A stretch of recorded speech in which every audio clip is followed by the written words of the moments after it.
ఎంతమంది పొద్దున్నే రామాయణానికి అటెండ్ అవుతున్నారు? మీరు సగమేనా? సగం అటెండ్ అవుతున్నారు, ఆవిడ సగం చేయొచ్చు. మిగతా వాళ్ళకి ఎందుకు వీలు పడడం లేదా? ఎంప్లాయర్సా ఏంటి? ఏమిటి ఇబ్బంది ఏమిటి? మిగతా రాలేని వాళ్ళకి కారణాలు ఏమిటి అంటే సవరించుకోవడం కోసం నేను ఏమో రాలేని వాళ్ళు ఎందుకు రావట్లేదు? ఏ కారణాల చేత రావట్లేదు? మీకే పని ఉంటుందా? మేం పని మానేస్తున్నామా?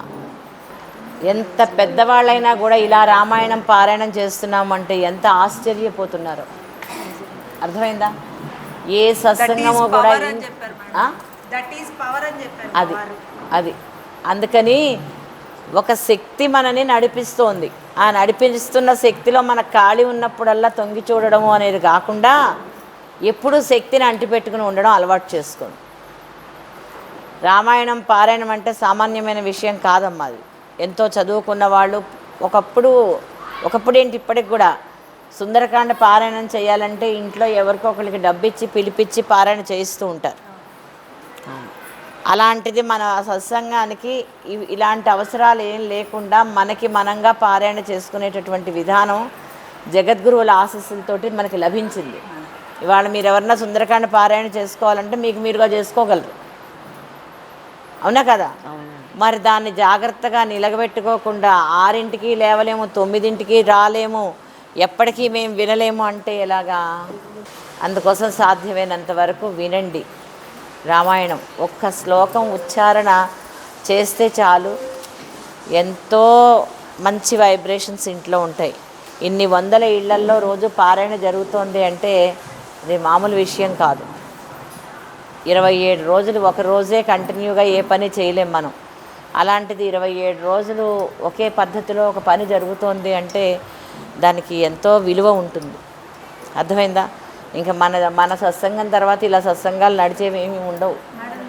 మనం చేసేది ఏమీ ఉండదమ్మా, అక్కడ అవే జరిగిపోతూ ఉంటాయి. మనం ఏమనుకుంటామంటే నేను చేశాను, నా వల్ల అయ్యింది, నేను పెట్టాను. మనం ఏం చేసేది ఏమీ లేదు. మనం ఏదైనా తప్పు చేస్తే కూడా మళ్ళీ మీకు ఇదివరకు చెప్పాను నేను, మన గురువుగారి వర్ధంతికి నేను డబ్బులు పంపించలేదు. ఆ ముందు రోజు అప్పటికప్పుడు అనుకున్నాను. అప్పుడు సావిత్రి గారు వెంటనే ఫోన్ చేశారు, నేను వెళ్తున్నానండి ఇవాళ శృంగేరికి అని. మా ఇంటికి వచ్చి ఆవిడ డబ్బులు పట్టుకెళ్ళి గురువుగారికి ఇచ్చొచ్చారు.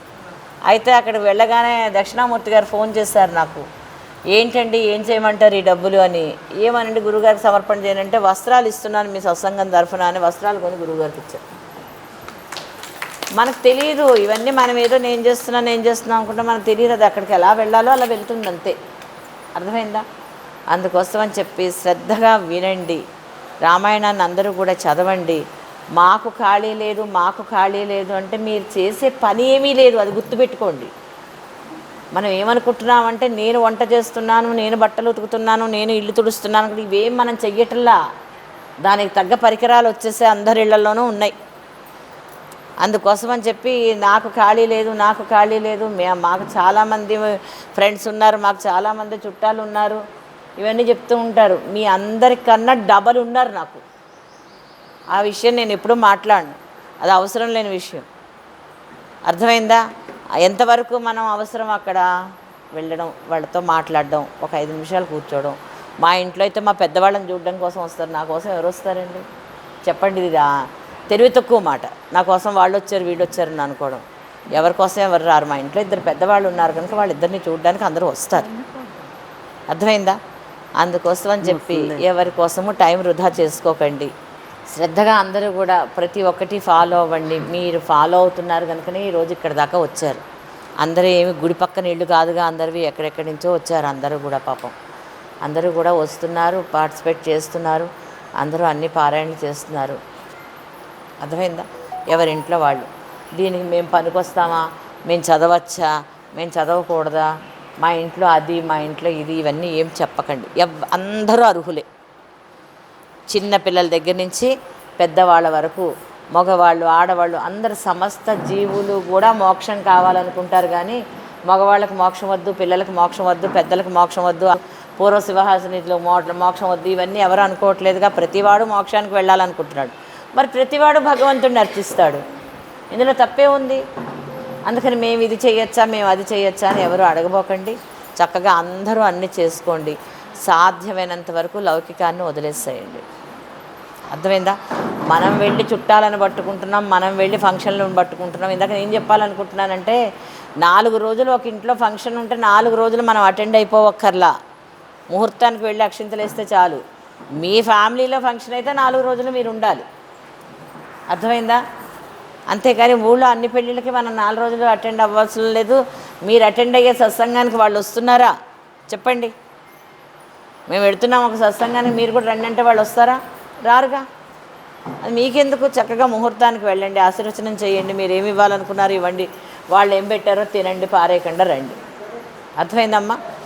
అందుకోసమని చెప్పి జాగ్రత్తగా కార్యక్రమాలన్నీ ఒకదాని తర్వాత ఖాళీ లేకుండా చేస్తున్నారు అని అంటున్నారు. ఖాళీ లేకుండానే ఉండాలి. ఎందుకంటే మనం లేటు స్టూడెంట్స్.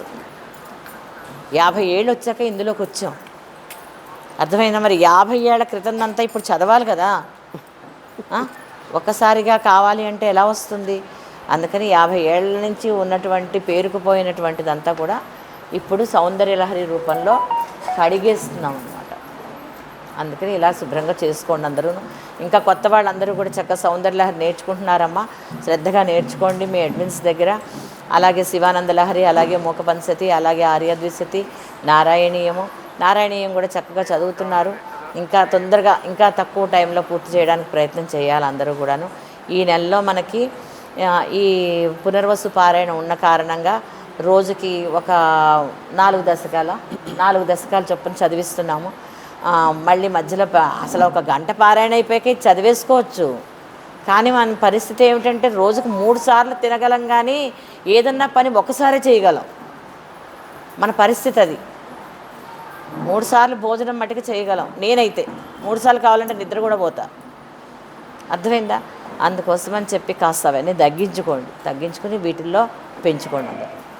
మన ఛానల్లో ప్రసారమవుతున్న అన్ని భక్తి కార్యక్రమాలు మరియు ఇతర కార్యక్రమాల లింకు మీ మొబైల్కి రావాలి అనుకుంటే డిస్క్రిప్షన్లో ఉన్న మా వాట్సాప్ గ్రూప్లో జాయిన్ అవ్వండి.